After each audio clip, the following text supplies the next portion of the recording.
Arda'nın Mutfağı gururla sunar. Çorbalar serisinden en sevdiğim çorbalardan bir tanesi olan mahluta çorbası. Adı böyle bir egzantrik gelebilir ama bayılacaksınız çünkü hep bildiğimiz malzemelerle yapılıyor.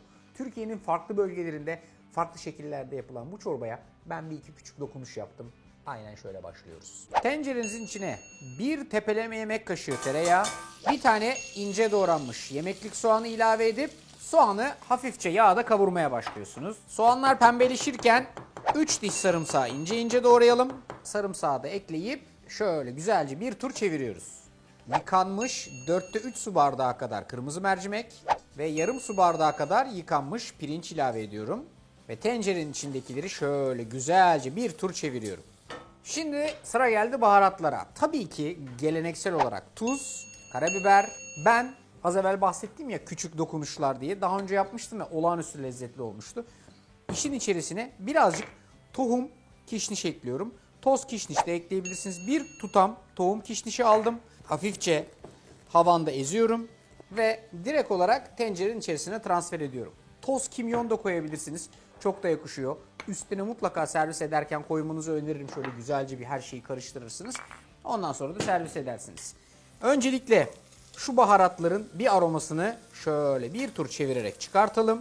Arkasından da sıvılarını ekliyoruz. 2 su bardağı kadar tavuk suyu, 3 su bardağı kadar da içme suyu koyacağım.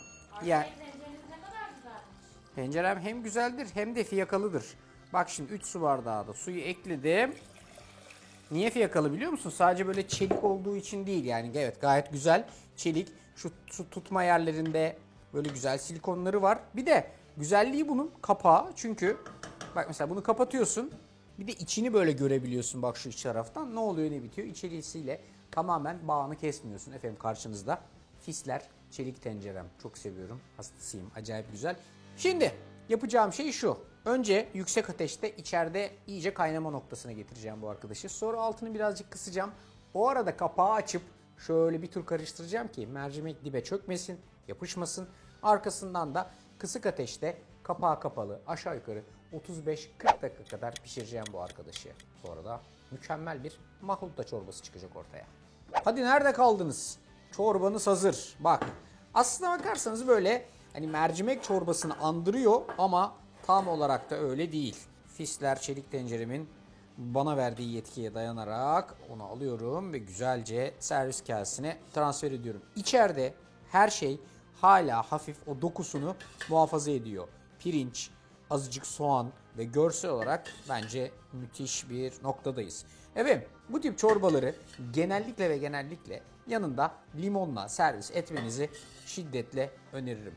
Transfer ediyorsunuz. Üstüne yaparken de söylemiştim. Azıcık kimyon şöyle hem hazmı kolaylaştırır hem lezzeti acayip arttırır. Birazcık da limon. Çorbamız hazır.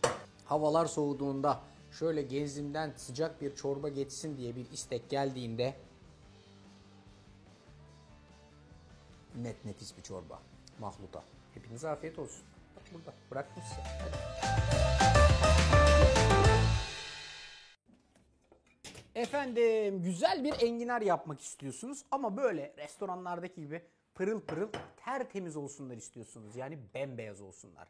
Bunun için öncelikle şöyle bir kaşık kadar un, üstüne yarım limonun suyu, üstüne su ekleyeceksiniz. Karıştırıp arkasından enginarlarınızı bu hazırladığınız suyun içinde bekleteceksiniz. Bu şekilde enginarlarınız pişirene kadar bembeyaz şekilde kalacak. Enginarları korumak demişken mutfağınız için bir küçük ipucu daha vereyim size. Cam kabımı makineden çıkarırken ki parlaklığını ve kuruluğunu fark ettiniz diye umuyorum. İşte benim sırrım karşınızda. Finish parlatıcı. Parlatıcı tüm bulaşıkların makineden kuru, parlak ve lekesiz çıkmasını sağlıyor. Siz de makinenizde parlatıcıyı eksik etmeyin. Bulaşıklarınız pırıl pırıl parlasın.